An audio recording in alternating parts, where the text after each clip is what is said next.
दोस्तों, अगर मैं आपसे कहूं कि भारत की एक ऐसी कंपनी जिसने कोविड के दौरान करोड़ों लोगों की टेस्टिंग में अहम भूमिका निभाई, जिसकी टेक्नोलॉजी आज 85 से अधिक देशों में इस्तेमाल हो रही है और जो अब शेयर बाजार में कदम रखने जा रही है, तो क्या आप इसमें निवेश करेंगे? रुकिए, क्या यह आईपीओ अगले 5 साल का मल्टीबैगर बन सकता है, या फिर इसका वैल्यूएशन इतना महंगा है कि निवेशकों को सावधान रहना चाहिए? आज की इस वीडियो में हम बात करेंगे वॉल्बी डायग्नोस्टिक्स आईपीओ का, जो कि सबसे अच्छा कंपनी है और बिजनेस मॉडल इसका अच्छा है, फाइनेंशियल है उसके बारे में बात करेंगे, रिस्क है क्या, रिस्क है उसके बारे में बात करेंगे, वैल्यूएशन क्या महंगा है सस्ता उसके बारे में बात करेंगे, पेयर कंपेरिजन करेंगे जो लिस्टेड कंपनी है, और लास्ट में हम जानेंगे अप्लाई करना चाहिए या फिर हमें अवॉइड करना चाहिए। अगर आप इस आईपीओ में पैसे लगाते हैं तो आपको ये वीडियो अंत तक जरूर देखना चाहिए, क्योंकि एक छोटी सी गलती आपके हजारों रुपए बचा सकते हैं। नमस्कार दोस्तों, मैं हूं अजय, आपका स्वागत करते हैं द ट्रेडिंग टर्मिनल में। अगर आप हमारे YouTube चैनल पर नए हैं तो आप हमारे YouTube channel the trading terminal आप सब्सक्राइब कर सकते हैं, और वीडियो के डिस्क्रिप्शन में आपको लिंक मिल जाएंगे टेलीग्राम का, उसे आप ज्वाइन कर लीजिए, जिससे कि आपको आईपीओ से रिलेटेड सारी जानकारी टाइम टू टाइम मिलते रहेंगे। आईपीओ कौन सा आईपीओ अच्छा है, किस में लगाना चाहिए, क्या ग्रे मार्केट चल रहा है, और कौन सा नया आईपीओ आ रहे हैं और किसका रिजल्ट आज घोषित होने वाला है, जिससे आप इंट्राडे कर सकते हैं। चलिए हम बात करते हैं आईपीओ की डिटेल से। सबसे पहला जो आईपीओ का है, 10 अगस्त से लेके 12 अगस्त तक ये ओपन रहेंगे। 768 रुपए से 807 रुपए की प्राइस बैंड है इसका आईपीओ का। ₹1 पर शेयर इसके फेस वैल्यू है। 18 शेयर का एक लॉट होंगे। एनएससी बीएससी दोनों पर लिस्ट होंगे। एम्प्लॉय अगर आप हैं तो आपको डिस्काउंट मिलेंगे 76 रुपए पर शेयर के हिसाब से। 13 तारीख को अलॉटमेंट हो जाएंगे, 14 तारीख को आपको रिफंड हो जाएंगे, और 17 तारीख को लिस्टिंग हो जाएंगे। अगर आप रिटेल कोटा में अप्लाई करते हैं मिनिमम एक लॉट, तो आपको 14,526 रुपए लगेंगे। मैक्सिमम अगर अप्लाई करते हैं, मैक्सिमम तो रिटेल कोटा में अप्लाई ही नहीं करना चाहिए, क्योंकि आजकल आईपीओ ऐसे आ रहे हैं जो कि ऑलरेडी ओवर सब्सक्राइब होते हैं। तो ओवर सब्सक्राइब करने के बाद अगर आप एक लॉट से ज्यादा लगाते हैं तो आपके एक लॉट का ही मिलेंगे। स्मॉल चेन में लगा सकते हैं, बिगर चेन में भी आप लगा सकते हैं। अब बात करते हैं आईपीओ के रिजर्वेशन की। जो क्यूआईबी है उसके लिए 50% रखा गया, रिटेलर के लिए 35% रखा गया, और स्मॉल एच बिगर चेन है उसके लिए 15% रखा गया है। आईपीओ का जो साइज है वो करीब 939 करोड़ का है, जिसमें कि प्रेस इशू है 200 करोड़, ऑफर फॉर सेल है 740 करोड़। ये नेगेटिव पॉइंट है, ऑफर फॉर जो सेल है मैक्सिमम यही है 740 करोड़, और सिर्फ only for press issue 200 crore है। यानी कि आप समझ रहे हैं, जो प्रेस इशू है वो नए शेयर अलॉट करते हैं, जो ऑफर फॉर सेल होते हैं वो प्रमोटर जो होते हैं वो एग्जिट लेते हैं अपना पुराने शेयर सेल करके। बात करते हैं कंपनी के बारे में, कंपनी क्या करती है और किस फील्ड में काम करती है, क्या रेवेन्यू करती है, उसके बारे में हम बात करते हैं। मोल बायो डायग्नोस्टिक लिमिटेड जो भारत की एक मॉलिक्यूलर डायग्नोस्टिक कंपनियों में से एक है। लेकिन क्या सवाल है कि मॉलिक्यूलर डायग्नोस्टिक होता क्या है? पहले तो ये समझना चाहिए। अगर हमें आईपीओ में अप्लाई करते हैं तो कंपनी को पूरी तरह समझना चाहिए, फिर हमें अप्लाई करना चाहिए, ताकि हमें विश्वास रहे कि कंपनी लॉन्ग टर्म के लिए भी कर सकती है अच्छा प्रॉफिट। जब किसी बीमारी की पहचान डीएनए या फिर आरएनए स्तर पर की जाती है तो उसे मॉलिक्यूलर डायग्नोस्टिक्स कहते हैं। यानी बीमारी का पता बहुत शुरुआती चरण में लगाया जा सकता है इस सॉफ्टवेयर के थ्रू। कोविड-19 के दौरान अपने आरटी-पीसीआर करके जो टेस्ट होता था वो आपने शायद सुना होगा। इसी क्षेत्र में प्रमुख जो ये है एक कंपनी है जो भारत की कंपनी है। सबसे प्रसिद्ध इसका क्या है कि ये एक portable real time PCR platform है एक तरह का, और छोटे शहर में भी इसका इस्तेमाल होता है। अच्छी बात यह है इसमें बिजली की कम आवश्यकता होती है, कम समय में एक तरह से रिपोर्ट तैयार करता है, लैब के बाहर भी उपयोग करते हैं। बिजनेस मॉडल क्या है इसका वो भी हम समझ लेते हैं। ये एक बार प्रोडक्ट बेचते हैं, इसकी जो मशीन है एक बार लगाते हैं ये कंपनी का, और उसके साथ टेस्ट किट्स देते हैं और कंज्यूमेबल देते हैं, सर्विस कॉन्ट्रैक्ट भी देते हैं, और इसके पास जो है रिपीट ऑर्डर भी आते हैं। यानी कि मशीन लगाता है एक बार, उसके बाद लगातार टेस्ट किट जो होते हैं उसके इसके मांग होते हैं, ताकि इसके डिमांड बने रहते हैं। भारत की डायग्नोस्टिक मार्केट तेजी से बढ़ रहा है। इसके प्रमुख कारण है बढ़ती स्वास्थ्य जागरूकता और preventive health care, digital health care, सरकारी स्वास्थ्य योजनाएं और रूरल डायग्नोस्टिक की बढ़ती मांग। इसके वजह से इसकी मांग बढ़ती रहती है, इसमें कभी रुकावटें नहीं आएगी, क्योंकि मान लीजिए एक बार सामान इसने बेच दिया, मशीन बेच दिया मान लीजिए, फिर इसका जो किट वगैरह है वो भी तो ऑर्डर आएंगे इसके, उससे इसका रेवेन्यू में बहुत अच्छा इफेक्ट पड़ेंगे इसको।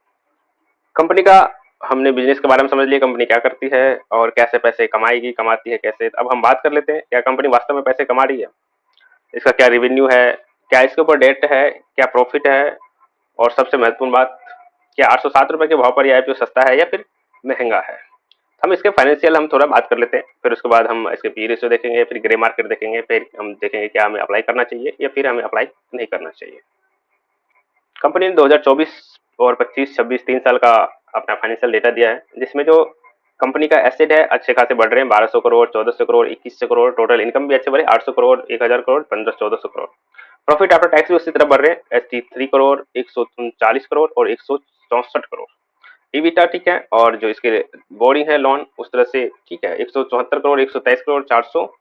2026 में थोड़ा ज्यादा लोन इसके बढ़े हैं। अब जो कंपनी पैसे जुटा रही है उसका क्या करेगी कंपनी, कि कंपनी ने बताया कि हम जो है अमाउंट कहाँ कहाँ इसको यूज करेंगे, अमाउंट उसके बारे में भी बताया है कंपनी, वो हम देख लेते हैं। फंडिंग कैपिटल जो है sitting infrastructure research and development facility centre जो है कंडक्ट करेंगे, ऑफिस स्पेस में 125 करोड़ यूज करेंगे। उसी में फिर यूनिट है गोवा में, गोवा यूनिट 1 2, विशाखापट्टनम यूनिट है, उसमें इक्विपमेंट मशीनरी वगैरह लगाएंगे, उसका 80 करोड़, और जनरल पर्पज के लिए बाद बाकी यूज करेंगे। ये कंपनी बताई कि हम जो पैसे जुटा रहे हैं उससे क्या करेंगे। अब हम बात कर लेते हैं पी रेशियो का। जो कंपनी का पी रेशियो है 55-56 के आसपास का पी रेशियो है। 56 एक तरह से महंगा ही है, 56 का पी रेशियो बहुत तो महंगा है। 20-30 के पी रेशियो पर महंगा हो जाते हैं कंपनी, लेकिन ये उसके डबल है। 60 के पी रेशियो लगभग 55-60 के पी रेशियो के आसपास है, एक तरह से महंगा है। मार्केट कैप इसका हो जाएगा 9,299 करोड़ आफ्टर आईपीओ। कंपनी में जो आईपीओ होते हैं उसके रेवेन्यू और प्रॉफिट देखकर आईपीओ अप्लाई नहीं करना चाहिए। पूरी देखना चाहिए कंपनी क्या करती है, कंपनी का कंपटीटिव एडवांटेज क्या है, इसके दूसरे जो कंपनी है वो आसानी से कॉपी ना, इसका प्रोडक्ट कॉपी यूज ना कर सके, उसी तरह से तब हमें आईपीओ अच्छा लगता है। ये कंपनी का बिजनेस मॉडल ही अलग है। जब एक अस्पताल या लैब जो होता है मशीन खरीदती है तो उसको आगे चलकर उसी प्लेटफॉर्म से उसका टूल किट, जो किट वगैरह होते हैं, कंज्यूमेबल आइटम होते हैं, जो आवश्यकता हो उसमें, उसके लिए उसी कंपनी से मंगवाते हैं। तो उससे क्या इसका रेवेन्यू में इंक्रीजिंग आते हैं, रेवेन्यू इसके बढ़ते हैं। कंपनी का हम रिस्क जान लेते हैं। हेल्थ केयर इंडस्ट्री में पूरी तरह से रेगुलेटरी अप्रूवल पर निर्भर करते हैं। अगर कोई गवर्नमेंट ने कोई रेगुलेटरी अगर अलग जारी कर दी तो उससे भी इम्पैक्ट पड़ सकते हैं। और इसमें डोमेस्टिक और इंटरनेशनल दोनों कंपनियों इस सेगमेंट में आती है। लगातार कंपटीशन इसका बढ़ता रहता है, और साथ में टेक्नोलॉजी बहुत तेजी से अगर बढ़ती है तो फिर इस कंपनी को इनोवेशन करना पड़ता है, मतलब करना पड़ता है। अपनी जो मशीन है इसके उसमें इनोवेशन करता रहेगा तो उसमें से खर्चे आएंगे। सबसे बड़ी बात है वैल्यूएशन हाई है इसका।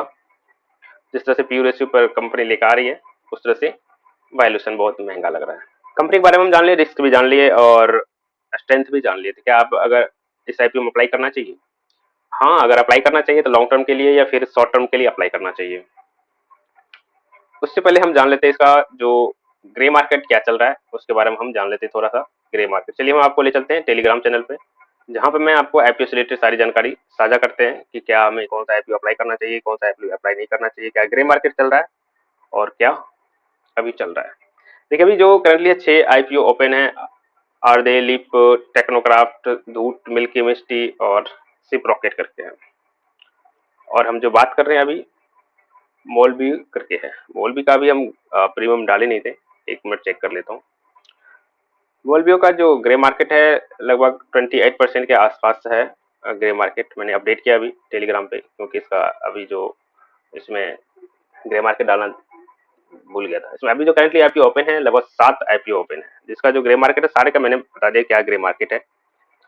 और आज हम जिस पे बात कर रहे हैं मॉलबीओ, जिसका जो ग्रे मार्केट है 28% का आसपास है, 220 रुपए पर शेयर। 28% बहुत अच्छा आईपीओ है, मतलब ग्रे मार्केट चल रहा है अभी इसका। चलिए लास्ट में बात करते हैं हमें अप्लाई करना चाहिए तो लॉन्ग टर्म के लिए, शॉर्ट टर्म के लिए बात करते हैं, फिर उसके बाद हम जानेंगे क्या अप्लाई। सबसे बात कर लेते हैं पहले कि लॉन्ग टर्म के लिए, कि हम अगर अप्लाई करते हैं लॉन्ग टर्म के लिए तो क्या करना चाहिए। अगर आपका निवेश कम से कम 2-3 साल से 5 साल से अधिक का है, तो आपको हेल्थ केयर सेक्टर पर अगर भरोसा भी है तो आपके वॉच लिस्ट में ऐप ऐड कर सकते हैं। शॉर्ट टर्म के लिए देखिए ग्रे मार्केट भी अच्छा है, और अगर क्यूआईबी सब्सक्रिप्शन इसका आ जाता है 50-60 गुना तो शॉर्ट टर्म के लिए बहुत अच्छा है। और ग्रे मार्केट भी 28-30% के आसपास है।